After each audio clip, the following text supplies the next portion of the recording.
নমস্কাৰ, সৃজন শিক্ষালয়ৰ সংস্কৃত ভিডিঅ'লৈ তোমালোক সকলোকে মই ইলা ডেকাই স্বাগতম জনাইছোঁ। আজি মই ক্লাছ 10ৰ সংস্কৃত বিষয়ৰ প্ৰথম পাঠটো লৈছোঁ। প্ৰথম পাঠটোত আছে শিষ্টাচাৰ স্তৱকঃ। আমি এই পাঠটোৰ নামটোৰ দ্বাৰা আমি অলপ বুজিব পাৰিছোঁ যে ইয়াত এই পাঠটোত আমাক আচাৰ ব্যৱহাৰৰ বিষয়ে নিশ্চয় কোৱা হৈছে। শিষ্টাচাৰ স্তৱকঃ এই পাঠটো প্ৰথম 9টা শ্লোক মনুস্মৃতিৰ পৰা লৈছে আৰু শেষৰ শ্লোকটো পণ্ডিত বিষ্ণু শৰ্মাৰ ৰচিত হিতোপদেশ নামৰ মিত্ৰলাভ ভাগটোৰ পৰা শেষৰ শ্লোকটো লোৱা হৈছে। ইয়াতে শ্লোকসমূহ সদাচাৰমূলক উপদেশেৰে ভৰা। ইয়াৰ যি 10টা শ্লোক দিছে যিটো, আৰু ইয়াত পিতৃ মাতৃ বয়োজ্যেষ্ঠ গুৰুজনা সকলৰ মংগল সাধন আৰু সেৱাৰ দ্বাৰা মানুহে যে পৰোক্ষভাৱে নিজৰ মংগল সাধন কৰে আৰু যশস্যা লাভ কৰে এই পাঠটোত বুজাইছে। লগতে ইয়াত সত্যবাদিতা, সৎ কথা আৰু সৎ কৰ্মৰ বিষয়েও ইয়াতে গুৰুত্ব আৰোপ কৰিছে। এতিয়া আকৌ প্ৰথম শ্লোকটোলৈ। প্ৰথম শ্লোকটোত আছে ইয়ং মাতা পিতৰো ক্লেশং সহেতে সম্ভৱে নিৰাম ন তস্য নিষ্কৃতিঃ শক্যা কৰ্তুম বৰ্জসতৈৰপি।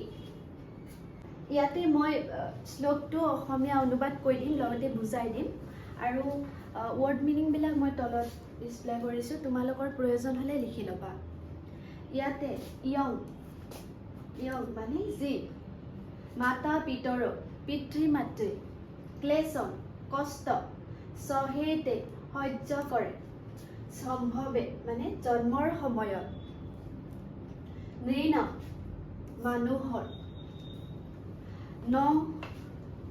ন তস্য নহয় তাৰ, তস্য মানে তাৰ, নিষ্কৃতি ঋণ, শক্যা কৰ্তুম কৰিবলৈ সক্ষম, বৰ্ষসতৈৰপি মানে 100 বছৰটোৰ। কি বুজাইছে ইয়াতে? আমাৰ জন্মৰ সময়ত মানে মানুহৰ জন্মৰ সময়ত মাতৃ পিতৃয়ে যি কষ্ট সহিব লাগে হয়, মানে সেই কষ্ট ঋণ মানে আমি 100 বছৰতো পৰিশোধ কৰিব নোৱাৰোঁ। মানুহ এটা জন্মৰ সময়ত, জন্মৰ আগৰ পৰা জন্ম হোৱাৰ পিছৰ সময়ছোৱাতো মা দেউতাই যিমানখিনি কষ্ট কৰে সেইখিনি আমি 100 বছৰতো তেওঁলোকক পৰিশোধ কৰিব নোৱাৰোঁ। এটা দুখ লগা বিষয় আজিকালি প্ৰায়ে হৈছে, মা দেউতা বুঢ়া হোৱাৰ পিছত আমি কি কৰোঁ? অনাথ আশ্ৰমত থওঁ, হয়নে? কিমান দুখ লগা কথা। তেওঁলোকে আমাৰ জন্মৰ সময়ত কিমান কষ্ট কৰে, আমাক নাখাই খুৱাই, ৰাতি নুশুই পেলাই আমাক লৈ থাকে কোচাত, তো তেনেকৈ আমাক ডাঙৰ কৰে। কিন্তু তাৰপিছতো আমি কি কৰোঁ? বুঢ়া হোৱাৰ পিছত এলাগি কৰোঁ। কিন্তু আমি কৰিব নালাগে, কাৰণ তেওঁলোকে আমাৰ কাৰণে বহুত ত্যাগ কৰে।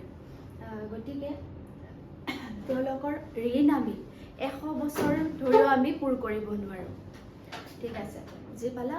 এতিয়া নেক্সট শ্লোকটোলৈ যাওঁ।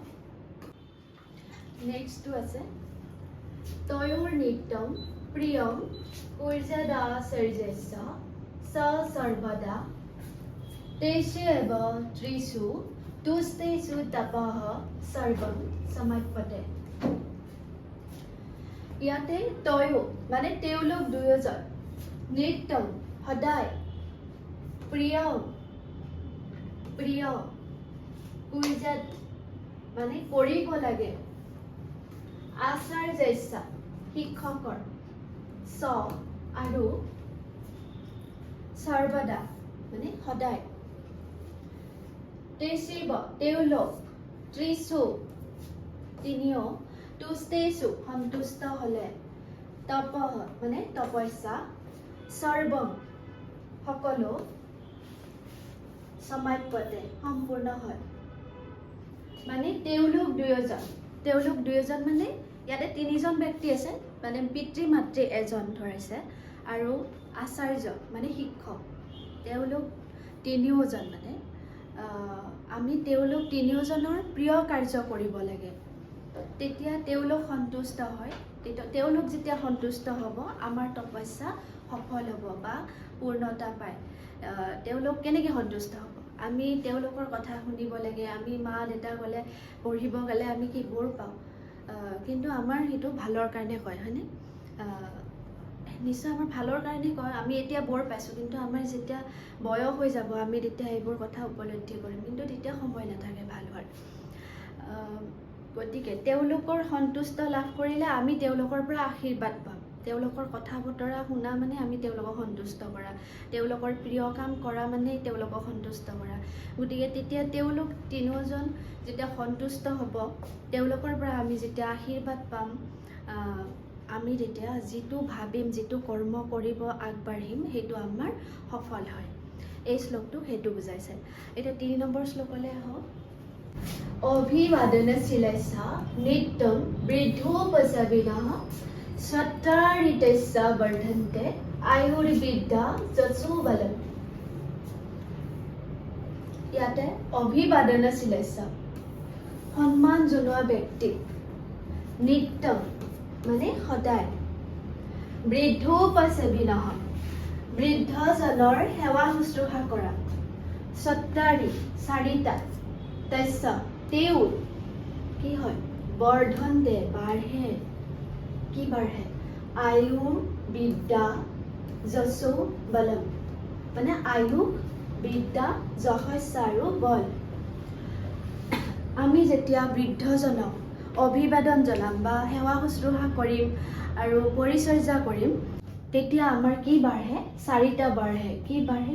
ইয়াতে কৈছে আয়ু বিদ্যা যশস্য আৰু বল, এই 4টা আমাৰ বাঢ়ে যদি আমি ডাঙৰক সন্মান কৰোঁ বা পৰিচৰ্যা কৰোঁ, আলপৈচান ধৰোঁ, সহজ ভাষাত হ'লে সেইটো কৰিলে আমাৰ এই 4টা গুণ বাঢ়ে। নেক্সটটো আছে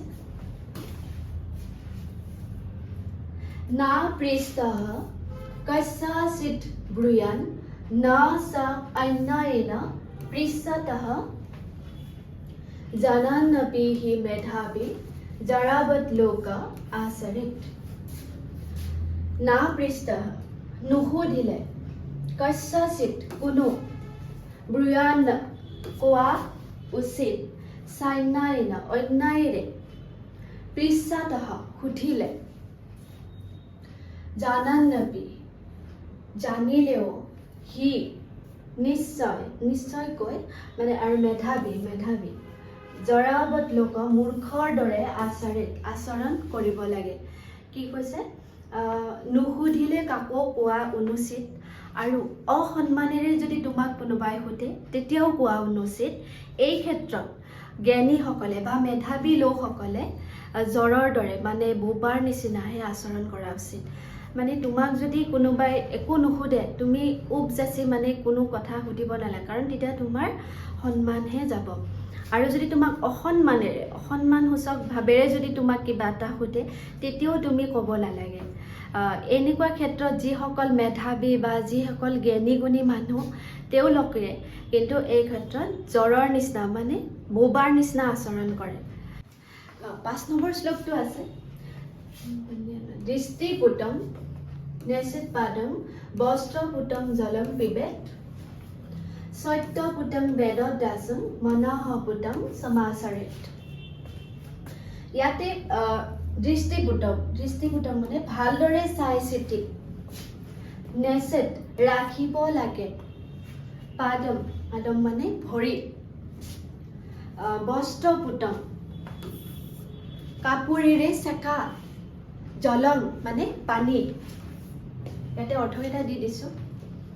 পিবেত পান কৰিব লাগে, সত্যপুটম সত্যৰে শোধিত, বেদত ক'ব লাগে, বাচম কথা, মনঃপুটম মনে বিচৰা, সমাচৰে আচৰণ কৰিব লাগে। এই শ্লোকটোত এইটোৱে বুজাইছে যে আমি ভালদৰে চাই চিতি খোজ দিয়া উচিত, আৰু কাপোৰেৰে চেকা পানীহে খোৱা উচিত, আৰু সত্য নিহিত কথা কোৱা উচিত, আৰু মনে বিচৰা শুদ্ধ আচৰণ কৰা উচিত। আমি চাই চিতিহে খোজ দিব লাগে, চাই চিতিহে কামবিলাক কৰিব লাগে, জানি বুজি ভাল নে বেয়া সেইটো আমি আগতে জানি পেলাইহে আমি আগবাঢ়িব লাগে। আৰু কাপোৰেৰে চেকা পানী আগৰ দিনত কাপোৰেৰে চেকিছিলে, ফিল্টাৰ এনেকুৱা আছিল, তো সেইটো বুজাইছে। মানে আল্টিমেটলি কি, আমাক শুদ্ধ পানী, ভাল পানী খাবলৈ, ভাল পানীৰ দ্বাৰা আমাৰ বহুত বেমাৰ আজাৰ হয়। গতিকে যেনেকৈ আমি চাই চিতি খোজ দিব লাগে, চলা ফুৰা কৰিবলৈ, ঠিক তেনেদৰে আমি খোৱা বোৱাটো কাপোৰেৰে চেকা পানী খাব লাগে আৰু সত্য নিহিত কথা ক'ব লাগে। আমি সদায় শুদ্ধ আৰু সত্য কথা ক'ব লাগে সদায়, আৰু মনে বিচৰা শুদ্ধ আচৰণ কৰিব লাগে, আৰু মনে যিটো বিচাৰে সেইটোহে আমি আচৰণ কৰিব লাগে। নেক্সটটো আছে, নেক্সট 6 নম্বৰ শ্লোকটোলৈ যাওঁ। যৎ কৰ্ম কুৰ্বিতস্য স্যাৎ পৰিতোষো অন্তৰাত্মনঃ তৎ প্ৰয়ত্নেন কুৰ্বিত বিপৰীতং তু পৰ্যয়েৎ।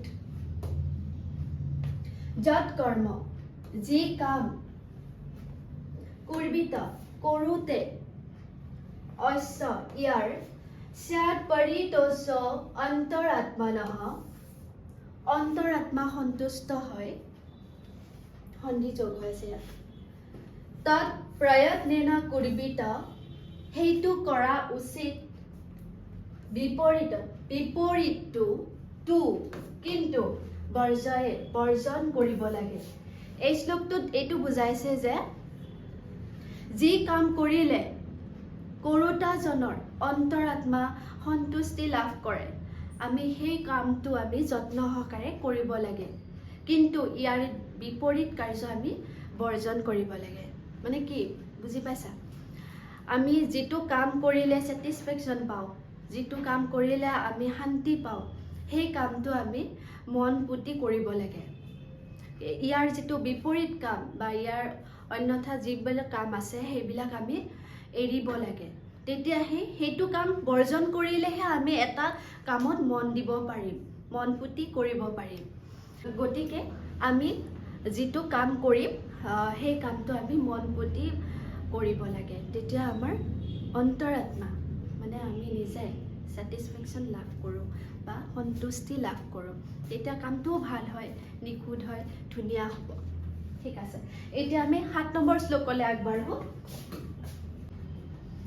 অদ্ভিগত্ৰাণি শুদ্ধয়ন্তি মনঃ সত্যেন শুদ্ধয়তি বিদ্যা তপোভ্যাং ভূতাত্মা বুদ্ধিৰ জ্ঞানেন শুদ্ধয়তি।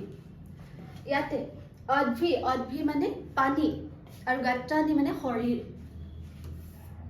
শুদ্ধয়ন্তি শুদ্ধ হয়, মন মানে মন, আৰু সত্যৰ দ্বাৰা শুদ্ধয়তি শুদ্ধ হয়, বিদ্যা আৰু তপস্যাৰ দ্বাৰা, ভূতাত্মা জীৱাত্মা মানে বুদ্ধি, জ্ঞানৰ বুদ্ধি জ্ঞান দ্বাৰা শুদ্ধয়তি শুদ্ধ হয়। মানে এই শ্লোকটোত বুজাইছে পানীৰে শৰীৰ শুদ্ধ হয়, সত্য বচনৰ দ্বাৰা মন শুদ্ধ হয়, আৰু বিদ্যা আৰু তপস্যাৰ দ্বাৰা জীৱাত্মা শুদ্ধ হয়, আৰু জ্ঞানৰ দ্বাৰা বুদ্ধিৰ শোধন হয়।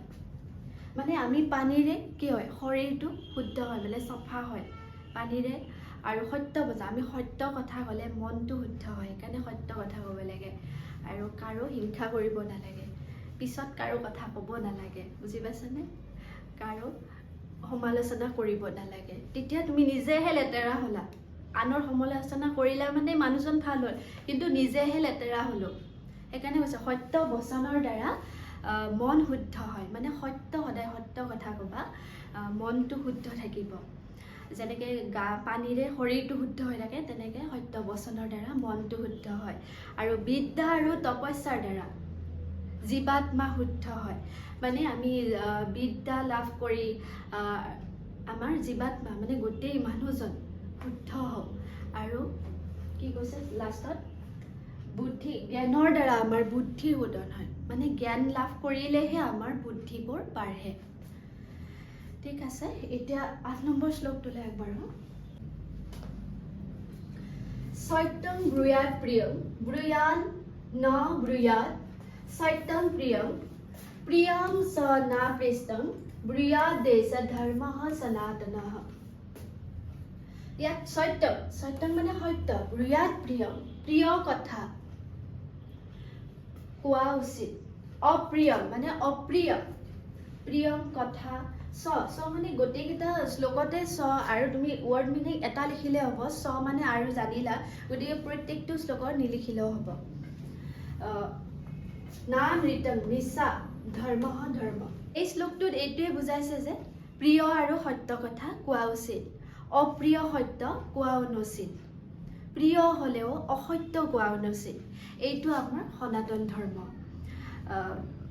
সনাতন ধৰ্ম মানে কি আমাৰ হিন্দু ধৰ্মৰ মতে আমি সত্য আৰু প্ৰিয় কথা মানে সঁচা কথা আৰু শুনিবলৈ ভাল লগা কথাহে আমি ক'ব লাগে আৰু প্ৰিয় হ'লেও অসত্য ক'ব নালাগে শুনিবলৈ ভাল কিন্তু কথাটো অসত্য মানে মিছা সেইটো আমি বনাই পিনি মানে এনেই মনোৰঞ্জনৰ কাৰণে আমি একচুৱেলি ক'ব নালাগে কিন্তু আমি এইবোৰ কিছুমান ক্ষেত্ৰত কোৱা যায় হয় নাই কিন্তু আমি এইবোৰ বৰ্জন কৰিব লাগে আৰু অসত্য প্ৰিয় ক'ব নালাগে কথাটো মিছা কিন্তু শুনিবলৈ ভাল লগা সেইটো আমি ক'ব নালাগে ঠিক আছে এতিয়া 9 নম্বৰ শ্লোকলৈ যাওঁ বয়সঃ কৰ্মণো অৰ্থস্য শ্ৰুতস্যাভিযানস্য চ বেশভাগ বুদ্ধিচাৰো মাচাৰেণ বিচাৰে দিহ ইয়াতে আছে বয়স তাৰমানে বয়স কৰ্মণো অৰ্থস্য কৰ্ম আৰু অৰ্থ মানে টকা পইচাৰ কথা কৈছে শ্ৰুতস্য বিদ্যাৰ জানস্য চ আৰু মানুহৰ মানে বেশ সাজ পোছাক বাগ বুদ্ধি মানে বাক বুদ্ধি চাৰুপ্যম আচৰণ সৎ ব্যৱহাৰ আচৰণ কৰি বিচৰণ কৰা উচিত এই শ্লোকটোত এইটো কৈছে যে নিজৰ বয়স কৰ্ম অৰ্থ আৰু শাস্ত্ৰ অধ্যয়ন তথা বংশ মৰ্যাদা অনুসৰি নিজৰ সাজ পোছাক কথা বতৰা আৰু আচৰ ব্যৱহাৰ আদি কৰি আমি ইহ জগতত মানে আচৰণ কৰিব লাগে নিজৰ বয়স অনুযায়ী আমি কিছুমান কাম কৰিব লাগে কথা বতৰা ক'ব লাগে আৰু সাজ পোছাকো বয়স অনুযায়ী আমি কৰিব লাগে ঠিক আছে আমি এতিয়া শেষৰটো শ্লোকলৈ আগবাঢ়ো শেষৰটো শ্লোকত আছে বালু বা যদি বা বৃদ্ধ যুৱা বা গৃহমাগতঃ তস্য পূজা বিধাতব্যা সৰ্বস্য অভাগ্যতো গুৰুহু বাল মানে বাল বা নাইবা যদি বৃদ্ধ যুৱা মানে যুৱক গৃহমাগতঃ ঘৰলৈ আহে তস্য তেওঁৰ পূজা মানে সেৱা শুশ্ৰূষা বিধাতব্যা কৰা উচিত সৰ্বস্য অভ্যাগত সকলোৰে অতিথি মানে আপ্যায়ন গুৰু এই শ্লোকটোত এইটোৱে কৈছে যে শিশু যুৱক বা বৃদ্ধই হওক ঘৰলৈ অহাজনক আমি সেৱা শুশ্ৰূষা কৰিব লাগে কিয়নো সকলো অতিথিয়ে আমাৰ পূজ্য শিশু হওক বা যুৱকেই হওক বা বৃদ্ধই হওক বা ভিখাৰীয়ে হওক আমি সকলোকে কিন্তু ভালদৰে আপ্যায়ন কৰিব লাগে ঘৰলৈ আহিলে যোনেই নাহক ঘৰলৈ তেতিয়া সেইটো আমাৰ এটা ধৰ্ম হয় তেওঁলোকক আমি সন্তুষ্ট কৰিম মানে আমাৰ এটা ধৰ্ম এটা হয় আমাৰ এটা পুণ্য হয় গতিকে ঘৰলৈ যিয়েই নাহক তোমালোকে কেতিয়াও কাৰো বেয়া নকৰিবা ভিখাৰী এটা আহিলেও তাক ভালদৰে খোৱা বোৱা কৰিব দিবা ভালদৰে পুজিবা তেতিয়া আমাৰ কি হয় আমি এটা পুণ্য লাভ কৰোঁ এইটো আমাৰ এটা ধৰ্ম হয় গতিকে ঘৰলৈ অহাজনক আমি ভালদৰে সেৱা শুশ্ৰূষা কৰিব লাগে এতিয়া বুজিলা ন ঘৰলৈ যোন আহে আমি ভালদৰে আপ্যায়ন কৰিব লাগিব ঠিক আছে তোমালোকে এই শ্লোককেইটিৰ পৰা নিশ্চয় অকণমান হ'লেও কিবা বুজিব পাৰিছা যদি কিবা ইয়াৰ খোকোজা থাকে তোমালোকে তলৰ কমেণ্ট বক্সত কমেণ্ট কৰি মোক জনাবা আৰু যদি ইয়াৰে কুৱেশ্যন এনচাৰ লাগে তোমালোকক মই PDF তোমালোকে কমেণ্ট কৰি জনাবা মই PDF ফাইলটো পঠাই দিম আৰু তোমালোকে সংস্কৃত বিষয়টো খুব ভালদৰে পঢ়িবা এই সাবজেক্টটোক নেগলেক্ট নকৰিবা আৰু এই সাবজেক্টটোৰ জৰিয়তে তোমালোকে পৌৰাণিক যিসমূহ গ্ৰন্থ আছে বাকী যিসমূহ পণ্ডিত আছে তেওঁলোকৰ বিষয়ে জানিব পাৰিবা ইন ফিউচাৰত যদি এই ছাবজেক্টটো আগবঢ়াই নিয়া। গতিকে তোমালোকে এই ছাবজেক্টটো নেগলেক্ট নকৰিবা, ধুনীয়াকৈ পঢ়িবা। আৰু যদি কিবা তোমালোকৰ প্ৰয়োজন হয় তেতিয়াহ'লে কমেণ্টত জনাবা, মই নিশ্চয় তোমালোকক হেল্প কৰিবলৈ চাম। ঠিক আছে, তেতিয়াহ'লে অন্য এটা ভিডিঅ'ত অন্য এটা লেচনৰ সৈতে আমি পুনৰ লগ হ'ম। আজিলৈ বাই বাই।